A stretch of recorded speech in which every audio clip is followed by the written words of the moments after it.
Matt Burney are taking a look at the Stronach 5 sequence for Friday, January the 4th. A pick 5 spanning the Stronach family of racetracks. You get all the tracks this week. Laurel, Gulfstream, Golden Gate, Santa Anita, 12% takeout, $1 base bet. I'd like to throw this out there for you, something to keep an eye on. Get free Stronach 5 past performances with the purchase of any other Friday card over on DRF.com. Go and take a look at that. As always with these videos, I'm not going to give you a ticket. I'm going to throw out some horses. Maybe you like them, maybe you don't. That's for you to make a decision as the handicapper. I think this is an interesting sequence. Some races I found much more difficult than others. A couple of them I think you can get kind of skinny, or at least I plan on doing that. And maybe this is an instance where you take advantage of DRF Ticketmaker and emphasize your opinions. We kick things off with the 9th race at Laurel on Friday. It's an optional claim, or about $25,000 is the level. These are newly turned 3-year-olds. I think this is an interesting spot where you can go a few different ways, and I can understand anyone that says, I'm looking at too many horses. I most notably looked at 2, 3, 6, 7, and 9. The 2 is $15K. This is a horse that 2 starts back earned a raw time form rating that's competitive in this field. It fits quite well, the 72. The most recent start, the N1X, taking on winners for the first time. I think it was a combination of probably that level was a little bit too tough, and then also that was going 2 turns. Now you turn back to 6 furlongs on the main track. I think perhaps you get a better effort out of this one. The 3 is Yesterday's Plan. Now, Yesterday's Plan most recently broke her maiden in a maiden $25,000 claiming event over a sloppy sealed track. The most notable piece there is that was the first time going out for Claudio Gonzalez off the claim. I think there's a real scenario where this one could certainly step up into a level like this and get the job done, which should be probably a lower price considering the connections. The 6 is Zira. Now, Zira is a horse that I'm probably most interested in. If you told me that I needed to pick one of these horses and really kind of emphasize things, again, I'm not giving you a ticket, but this would certainly be an A, the number 6, Zira. She's a 3-year-old filly by Verrazano. The most recent start, she broke her maiden in for $10,000 and $10,000 claimer. The buyer looks very, very slow compared to the rest of this field, only a 49. From a time form standpoint, the raw time form rating is the fastest last out in the field with a 74. And I go back, and we've talked about it in the past. You can look and see there's usually about a 20-point differential between the two figures. Usually when one is slightly higher than the other, or in this case, considerably higher than the other, maybe you want to take a second look and take a look at some other things. For what it's worth, that runner-up came back and was the next out winner. This horse, Zira, was 4 lengths clear. This would be, I'm not saying this would be my standalone A, but I would certainly be using a healthy heaping offering of Zira in this spot. I think this one's interesting going out for Chuck Lawrence. The 7-9 Martinis. This one gets some class relief, comes out of a stakes race for Maryland Breds. 2 starts back, earned a 62 buyer, breaking the maiden in the career debut. The time form ratings are competitive. The buyers are competitive. This one makes plenty of sense. I don't love this horse, but makes enough sense in a spot like this to consider. And then the number 9, May Say Princess. I think this is an interesting spot for this one as well. Took on winners for the first time, most recently, after breaking the maiden in the career debut by 7 lengths. Granted, over a sloppy sealed racing surface.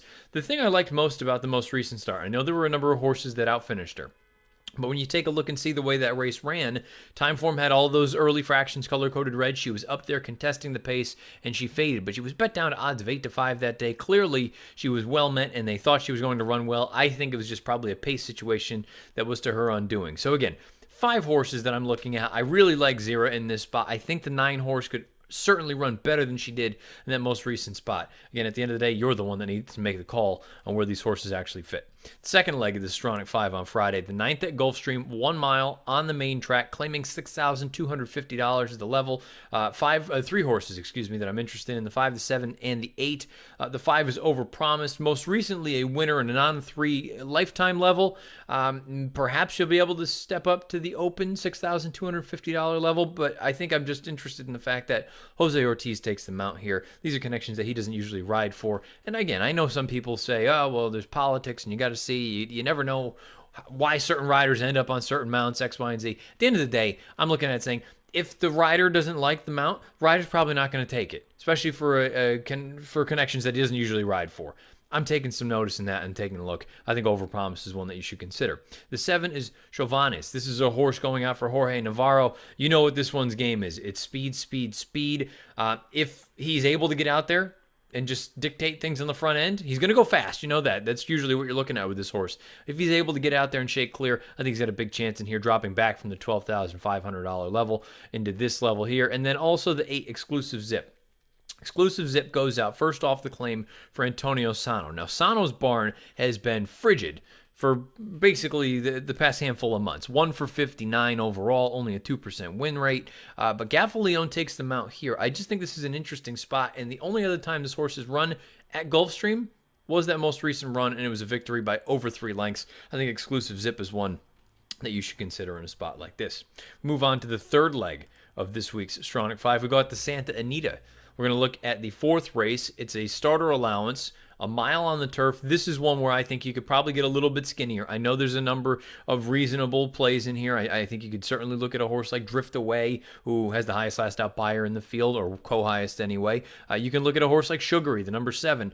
I'm just a little bit tired of Sugary's act. I kind of know what you're going to get. Going to come with a run. Perhaps it's good enough to get the job done, but I wouldn't bet on it. I respect everything that Marty Jones throws out, and I respect Flavien Prat having them out here, but just one of those things that I'm not totally enamored with that horse.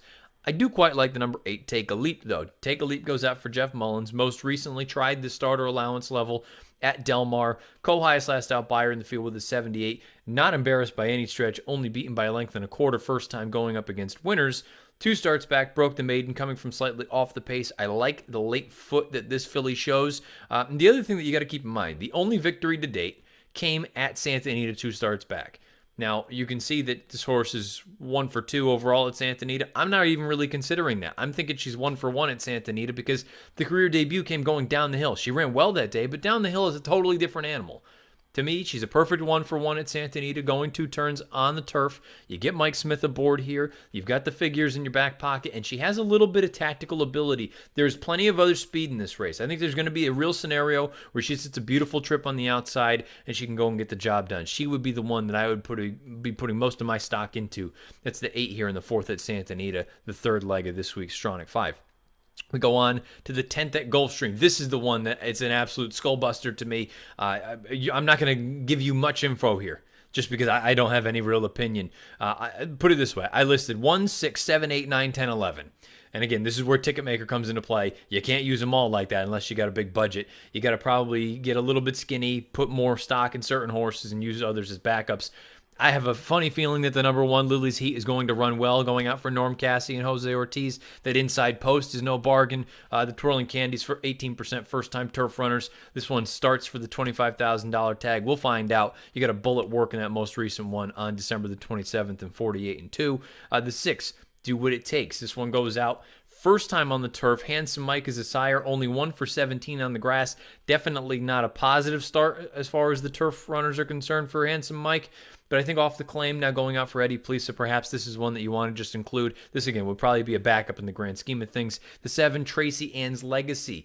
Shackelford, 8% with the first-time turf runners, but I do like the fact that this one has shown a little bit of speed in each of the first 2 starts. The most recent run, highest last out buyer in the field with a 65, albeit washed off of the turf onto the main track. One that I would be considering. The 8, One's Never Enough. He's had enough as the turf sire thus far. A little bit interesting. 4 for 20 with the first-time turf runners. This will be the first time going over there for these connections. Again, a horse that on the main track really hasn't done a heck of a lot of running. I wouldn't be putting a ton of stock into this one, but I would certainly want this horse covered somewhere if I am going a little bit deeper and spreading out a little bit using Ticketmaker. One's Never Enough, I think, is a little bit intriguing.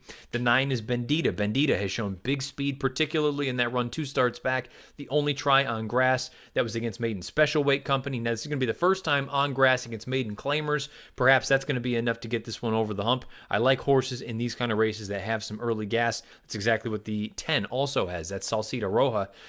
Again, speed in that most recent run came off the turf. The career debut over soft turf at Arlington over the summer. Showed some speed, just got a little bit tired late. I wonder if you, hopefully, fingers crossed, get firm turf and then perhaps shows that early speed. Maybe you sit just off Bendita. Hopefully they don't duel each other into the ground. And then one, if you just, again, want to throw out a little bit of a wild card, is a horse that you could use as a backup. How about the 11, Tequila Sheila? This is a horse that goes out for Juan Arias. The Arias barn's off to a very, very strong start to this championship meet. You get Nick Juarez aboard. Big drama, 10% with the first-time turf runners. This one right here, this 3-year-old filly, is a half to a filly called That's My Bay, who out of 10 lifetime starts on grass, 3 times a winner, 5 times in the money from those 10 lifetime starts. So perhaps this is an interesting one to just throw in if you want to use it as a backup. If you want to not use it all, it's entirely up to you. Something else just to keep in mind. I know it's a very, very small sample size, but you can look in the lower right-hand corner. You see the jockey-trainer combo. 7 starts, 43% winners as far as this meeting here at Gulfstream is concerned, with an over $12 ROI. And for the year in 2018, 2019, 30% with a nearly $9 ROI. One that you might want to consider in a race that I think you need some coverage if you're going to be going through here. And then we get to the final leg, the payoff leg, the fifth leg of the Stronach 5. We got the Golden Gate Fields for a mile affair on the turf. I know this looks at face value like, oh, you got some interesting pieces, and maybe you do. Some of these horses could certainly step forward. A horse like Carbon Zero's paired up by her tops in the most recent runs. Perhaps you get a forward move there. You've got other horses that have run well in here. I just have a hard time getting around the number 4 Shadrach. I think this is a horse that the career debut was technically won the race, but was disqualified and placed 6th. So you've already got a horse that has crossed the line first, going up against horses that have yet to do so. Then they tried Maiden Special Weight Company on the synth most recently, earned the highest last out buyer in the field with a 76, and a very, very strong time form U.S. rating, a raw one of 91.